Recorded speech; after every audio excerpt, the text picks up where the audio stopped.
Welcome. You are now listening to the Panda Inc. podcast. Currently at the moment, the person speaking to you is Inc. Today, our main topic is the wonderful heaven that is music. So, Panda, what is music? Music is literally vocal or instrumental sounds combined in such a way to produce harmony. And what is denotation, please? While music means different things to different people, how about we start off with genres? There's loads of music genres, including alternative rock, punk rock, indie rock, dubstep, hip-hop, rap, and pop, and many others I can't think off the top of my head. What genre do you like the most? I lean more towards indie, alternative, and punk rock. It depends on my mood. What about you, Ink? Well, I like heavy metal rock because it's loud, and a good majority of the things that they're screaming, most people don't realize. It's not all about just like scream out. That's not what heavy metal is. Heavy metal is the music, and the music, whenever I get in a mood, heavy metal usually is the music I listen to, and it just the feeling of it being loud just impacts me more than regular music. Does it mean you have a lot of thoughts that you can't say out loud? Yeah, well, that's basically what music is. It's a way of expressing yourself through a way that just regular speaking can't do. And what are your favorite songs? I like a lot of 3 Days Grace songs. A lot of 3 Days Grace, a lot of Black Veil Brides. Currently, my favorite song at the moment is Broken Glass by 3 Days Grace. It is a really good song. Well, I kind of relate with you about the heavy metal thingy-majiggy because I listen to Marilyn Manson, and he comes off as a scary-looking dude. I've listened to one of his songs. They're really good.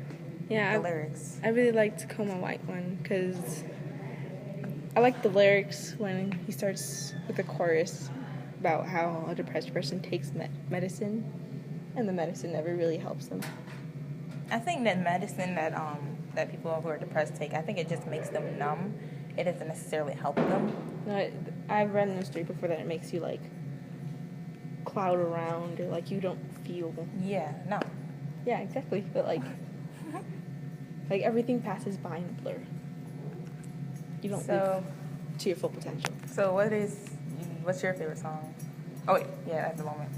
Well, right now my favorite song is Home by 3 Days Grace because, just like you said, it was really loud, and it, like, kind of emphasizes how he's mad about how his home isn't really a home for him. He gets judged constantly, and nobody, well, this sounds kind of emo, but nobody understands him or whatever. Yeah. I liked it a lot. 3 Days Grace is probably one of the best rock bands. It's really a disappointment that Adam Gontier left the band. I don't think I'll ever listen to 3 Days Grace if they get a new singer because it's just not the same. Yeah, his voice is just so intense, and he puts so much feeling. Yeah. Like, it just dripped off each word. Okay, so what are your favorite lyrics? Currently at the moment, one of my favorite lyrics is by, of course, 3 Days Grace. The song is called Lost in You. He says at one point in the song, he says that you always thought that I left myself open, but you didn't know I was already broken.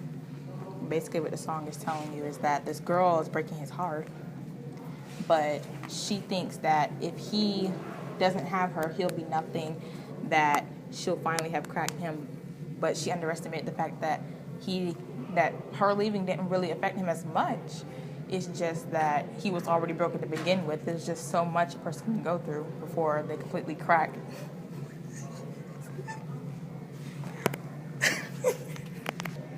So, what's your favorite lyrics? I like. Well, they're not necessarily my favorites, but they're good that I've thought of just now at the top of my head. And it's not 3 Days Grace, surprisingly. It's Imagine Dragons. Yes. Yes. Amazing band. Yes, it is, and it's still going. Yeah, they No, they won a Grammy. Yeah, that's for best performance. It was a really surprise. I was like, "Is that Imagine Dragons with Kendrick Lamar?" I was really, kind of fuzzy on the thing. I was thrown off about that. Yeah, it didn't seem like it really mixed. Like there were two completely different genres of music, and it didn't. No, they kind of did mix because Imagine Dragons is leaning towards the more hip hop side. with the bass and the way that their music is organized, but they still fit in alternative rock because of the fact that they play all the instruments themselves. I always thought it was more of indie rock. No, they're in the category of alternative rock. Yeah, I just think of them as indie rock. I don't know why. Because I think of that more as not as intense, but it's more like subtle. Anyway, my favorite lyrics from them is from the song "Hear Me," Yeah. and I haven't heard that one. Surprisingly, I downloaded all the songs. I've downloaded all the songs, and there's not that many songs. Surprisingly, they haven't been around for that long. No, there's a lot of songs. Yeah, but Well, there's less than a normal band, but they haven't been around. they've been around. They just haven't been making music for that long. They weren't big Yeah. until now. I remember I looked up his interviews, and he said that he started off, him and his band started off in a really like poor kind of job for them. They were getting paid lower than minimum wage to play at I can't remember what it was, a bar, diner, I can't remember. And they got noticed, and I started noticing them in the beginning of I think it was last year. Yeah. In the beginning of 2019. Wait, no. Technically, we already knew about them. They did their first big break song. I think was "It's Time." Well, yeah. I never knew it was Imagine Dragons though. Yeah. And wait, I keep putting this off. My favorite lyrics from them is a part where it's like the chorus, and he keeps asking if nobody can hear him. Because he has like a lot on his mind, and nobody was willing to listen to basically his ranting. And ranting's always good, but nobody was there for him personally. I like that a lot.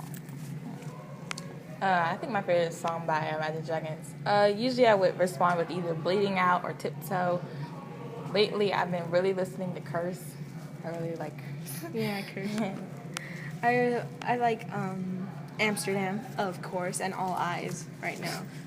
Like, I've been liking the same song for the past 5 months. Yes, it's true. She wrote it when we first got here. When we first got here and we went into Mr. Wells' office, and you wrote Amsterdam. Yeah, because we didn't know, but one of our teachers seems to be an Imagine Dragons fan undercover. Not really undercover, but He doesn't brag about it. oh, what's there to brag about? There's Imagine Dragons. Your face. There was another band that I'm kind of half and half on. It's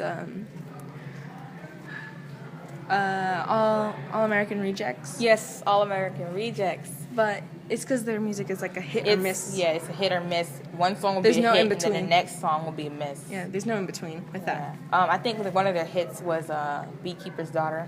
That is my favorite song by them. Mine is I can't really say it right now because it Gives has You Hell. Oh, okay, well, really blunt with that. I've liked a couple of their songs, but I've never really gotten to the point where I need to download it on my phone, mostly because it's something I'd listen to. I wouldn't skip it, but it's not necessarily... Yeah, it's like something you just listen to.